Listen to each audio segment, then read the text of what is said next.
Hello, everybody. This is Dr. Dan Cardellichio. I want to welcome you to a mini cast for Destination Health Podcast, Finding Function in a Dysfunctional World.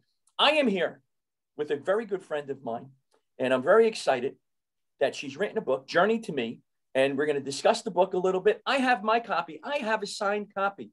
Do you have a signed copy? If you don't have a signed copy, it's time to get onto the website and get a signed copy, so that you can go along with us. Sylvia Worsham, thank you for being on again. This is part two. We're going to have more. We're going to discuss that later. This is part two. How are you today, Sylvia? Doing great. I have my dog with me. See? That's okay. He's the one that keeps me calm. My dog does the same thing. What is Poochie's name? His name is Snowball. Snowball. Yeah, he does look like a snowball. What type of dog? He's a Maltipoo. Oh, that's nice. I have a cockapoo. Poodle, yes. Yeah, so I love that mix with the poodle and stuff like that. You know, my pooch lays across my feet if I was at home. But anyway, Sylvia, thank you for coming on to the program. Thank you for being here again. And I want to discuss with you the book. I've started reading the book. It's an amazing book. And what I want to do, and what we were discussing, is we're gonna introduce the book a little bit today. Why'd you write the book? And then what we want to do for all of our listeners, what we're going to do is we're going to do a regular podcast, and we're going to be discussing different salient points of the book. I'm going to be sharing my experiences. Sylvia is going to be sharing her experiences. We're going to be vulnerable. We're going to be looking to motivate, educate, and inspire, because Sylvia and I are really all about that, right? Yes. You know, we're cousins. She's Mexican and I'm Sicilian. So, you know, somewhere along the line. We have that connection. Right there, there's a connection. So, Sylvia, welcome to the program. Tell us briefly, go over your story again. What brought you to the point where you are today? Really, it was the near-death experience. And we discussed it in the first podcast. It really was a true awakening for me, because I was on the wrong path for my life. I was on the path that my subconscious mind had me on, where my patterns of behavior were in full control. And what I mean by that is my sense of achievement was so high in me, and I needed to achieve to be happy. And I thought if I got there, you know, and at the time it was the #1 spot for Pfizer, which I got, by the way. When I got there on stage, I thought, is this it? Is this the fulfillment that everybody talks about? And I realized at that point that I was missing out, that there was something more to this. And it began this quest, this personal growth quest. And I started taking courses in it. And then in 2012, like I've told everyone here, I nearly died. I walked in with chest pain to St. Luke's Episcopal Hospital in Houston, Texas. And I was on a trip with my boy. It was Easter of all things. So speaking of the time frame now, you know, we're getting into that season. And I didn't think anything of it. I thought it was stress. I thought it was pleurisy, like my brother had told me, who's a doctor. And then I got the shock of my life when 6 doctors walk into my room and they basically say, well, we've got a real serious problem. You have a blood clot in your vena cava and it's going to kill you, basically. So that's a huge awakening. Right. But the more important step that happened was my full surrender to God's will for my life. That truly was the turning point for me that led me on the path that I'm on now, where I'm stepping fully into his master plan for my life, which I didn't know to do before. I thought I was on my path, right? And then some major thing happens usually, and it wakes you up. For some people, that's divorce, which I went through, by the way.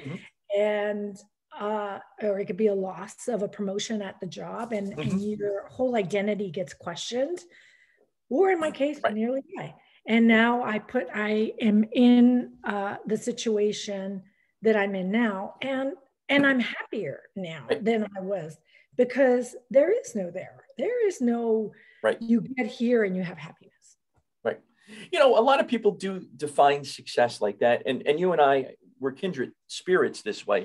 We're friends because I had, same and similar experience. I love being a chiropractor. It's not that I don't love being a chiropractor, and I still love being a chiropractor. I love rehabbing and all of that stuff.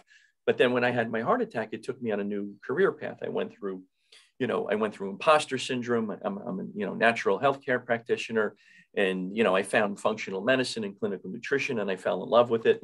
My listeners know this.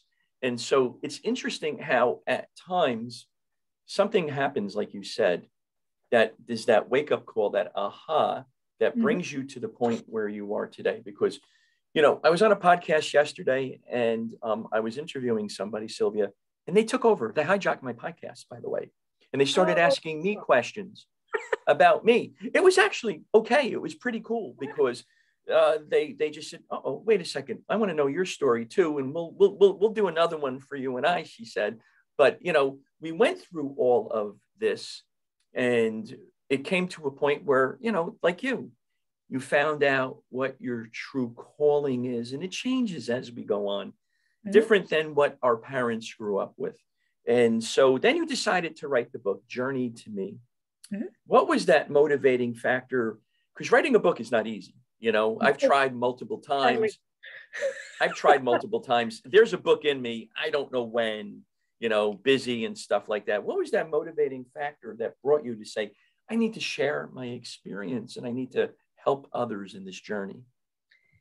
Well, it's a really interesting question that you asked, because I've asked myself that question too. Like, why did I feel so compelled to write this book? And it was because my relationship with God changed dramatically after that near-death experience. I learned to tune into him and his promptings. So before it was just like, hi, how are you? But not really acting on what I was being prompted to do. And then after the near-death experience, because I surrendered and I took that initial step of allowing him full control over my life, that it just changed the dynamic. And so when 2020 hit and the prompting got very, very strong, and what I mean by a prompting or a God instinct in the book is this persistent thought that just somebody was pushing you along saying, okay, Sylvia, here it is. Right. Here, you've got to write the book. Trust me, it's time. And it was constant over and over and over again. And once I acted on that prompting, I knew I was in alignment to his wish because peace washed over me. And I felt the confidence and the courage to step into uncertainty. This was an uncertain path for me because I thought initially, what value do I have to give? And I think that's what most people go through. It's like what of my life has value? Who am I and who's going to read my book? Because I'm just Sylvia, right? I mean, people have those thought processes, right? Yeah. But when you are in alignment to his plan for your life, you feel that confidence in you. And you step into it fully. And I think that's wonderful. And that's what really started that path. Now, the desire was very great. And this is a blueprint. I don't know if you've gotten to chapter 4 yet, but not yet. I just started the book, so I'm looking. It's the blueprint I share where turning point happens. And then there's a second step. And that second step is desire. So for me, the turning point was COVID-19 hitting the United States in Austin, Texas, and being isolated at home. And that turning point turned into this desire that he placed in my heart, because as you know, desire is from the Father. That's what it literally means. So he placed this desire in my heart to write this book, and I stepped fully into it. And halfway through the process, though, the fear-based ego identity, which is so strong in all of us. My mind started to play tricks on me and say, well, what value? Are you sure you want to do this? But I just pushed past it, and I just kept writing, because you asked me, how did I do this? Well, I carved out time, and I actually talked to other authors and said, well, give me your best practices. How did you get from point A to B? And then they did. They shared. They said, you just have to write every day, whether you feel like it or not. And so that's what I did. I woke up at 5:30 a.m. and I wrote from after my meditation and conversation with God. I would just write for an hour, whether I felt like it or not. And you have a very strong relationship with God. And this is something that has motivated you in your life, which I think is wonderful. Okay. And it seems as if that this is a main theme in your life. Talk a little bit about that. Well, when you go from in the path that I took, which was, from limiting beliefs, childhood, all the way through divorce. Let's say my divorce happened in 2008. So we're talking about how many years ago? I don't do well with math, but so it's been a while. That's when I really started talking to him, like every day, meditating, journaling. And that was my conversation with God. But again, it wasn't until the near-death experience when I experienced surrender and full trust, fully amazing, right? And he came through for me, like abundantly, much more than my doctors ever dreamed for me. My doctors didn't believe I was going to survive the night. They didn't believe you were going to survive. I understand this. I mean, all too well. And so when you have those experiences with God, it's very hard to say, number one, that he doesn't exist. Number two, that he doesn't come through for us. Or in other cases, I've heard people say, well, he abandoned me. But the truth is, you abandoned him. He's always there. He's always willing to listen to you. And every time I turn to him, every single time, there's that answer. He came through for me. There's that answer that you have. That answer. And just this week, I had 2 angels in the form of human beings send me his message because I prayed about something, a storm. As you know, I'm going through a major storm in my life right now with my family. And I need support. I need emotional support. And he just sent 2 angels that said, here's our message to you. Yes. I'm here. Yes, I'm here. So that's why he's so. I love this. This is profound in my life. Yeah, this is great. And what we're going to do for all of the listeners right now, what we're going to do is Sylvia and I are going to do a podcast on a regular basis. And we're going to look at the book Journey to Me. And we're going to go over different parts of the book. And we're going to be doing live videos during this. And you can ask any question that you want during this time. And we just wanted to come on today and introduce this to everybody. I'm very excited about this. I think this is going to be fabulous. I think that we're going to be able to motivate, educate, and inspire. We want to touch people's hearts and their minds, and we want them to get on their path and where they're supposed to be in life. Because once you do that, boy, it's just such a great feeling, and things just happen. Things do happen in a very positive way. So Sylvia, thank you for doing this, and thank you for being vulnerable. And I'm going to be vulnerable on this podcast in addition to, and we're going to be going over the book. Look for us in the next 2 to 3 weeks. Sylvia, where can they purchase the book so that they're ready to rock and roll when we start?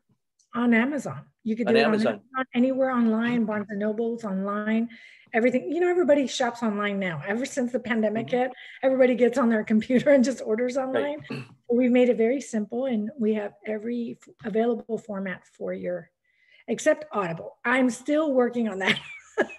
Well, if you want me to do that, if you want me to read the book, then they're going to have to listen to my North Jersey accent, and I don't know if you want that to happen. No.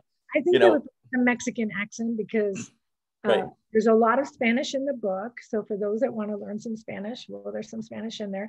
And if you want to learn some French, there's some French in there too. All right, oui. I used to be able to speak French and Italian. I haven't used it in a long time. Okay, I will hold you accountable to this. If I can learn Italian, okay, I can learn Spanish, right? Okay, we can teach each other. I'm not gonna teach you any phrases. You know what I mean? So I won't do that. Those are the fun ones, Oh boy, okay, we could do that too. We could do that too. So Sylvia, this is going to be good. I'm looking forward to this. We're going to start in a couple of weeks or so. And, on our Instagram and Facebook and LinkedIn pages, you'll see when we're going to start this and when we're going to go live and what we're going to be doing, where we're going to be, whether it's going to be Facebook or Instagram, LinkedIn. We don't know yet. We'll figure that out in the next week or two. And then we're going to be discussing the book, and we're going to go over the book and purchase the book, Journey to Me, Sylvia Worsham. And here it is, go to, so you guys can see what it looks like. oh, there you go. You just, you know, I was ready to rock and roll with my copy, but you got it. I've got my So right here. so please purchase the book. It's a fabulous book. I've started reading it. Let's discuss the book. So Sylvia, it is always an honor, my friend, and a pleasure to see you. And I'm very excited about this collaboration that we're going to do. And I think it's going to be great. And we're going to help out a lot of people. I want to thank everybody for listening in today, and get the book. We're going to start in a couple of weeks or so. Get the book, and we're going to go from there. Thank you for listening, Sylvia. Guys. Thank you for everything. And we'll talk soon. Take care. Bye-bye.